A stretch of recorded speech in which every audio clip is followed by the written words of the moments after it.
महाकुंभात भीषण आग लागल्याची घटना समोर आली आहे। तंबूत ठेवलेले सिलेंडर सतत ब्लास्ट होत आहे। या आगीत 20 ते 25 तंबू जळाले आहेत। आखाड्यासमोरील रस्त्यावरील लोखंडी पुलाखाली ही आग लागली। अग्निशमन दल घटनास्थळी पोहोचले आहे। आग आटोक्यात आणण्याचे प्रयत्न सुरू आहे। वृत्त सविस्तर जाणून घेण्याकरता चॅनलला सबस्क्राइब जरूर करा।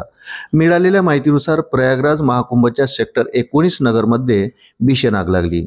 अग्निशमन दलाच्या गाड्या घटनास्थळी पोहोचल्या आहेत। आगीवर नियंत्रण मिळवण्याचे काम सुरू आहे। महाकुंभात अनेक तंबूंना आग लागली, त्यामुळे गोंधळाचे वातावरण निर्माण झाले। आगीमुळे मंडपात ठेवलेले सामान जळून खाक झाले। आगीवर नियंत्रण मिळवण्याचे शर्थीचे प्रयत्न सुरू आहेत। माहिती मिळताच अग्निशमन दलाच्या अनेक गाड्या घटनास्थळी पोहोचल्या।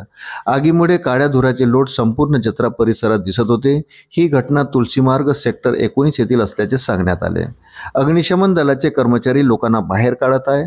आग पसरू नये म्हणून जवळपासच्या तंबूत राहणाऱ्या लोकांना बाहेर काढण्यात आले आहे। डझनभर झोपड्यात जळून खाक झाल्याचं बोललं जात आहे। वरिष्ठ अधिकारीही घटनास्थळी दाखल झाले आहेत। गीता प्रेस गोरखपूरच्या शिबिरावरही परिणाम झाला आहे। आगीवर अद्याप नियंत्रण मिळालेले नाही। आग अजूनही सतत धुमसत आहे।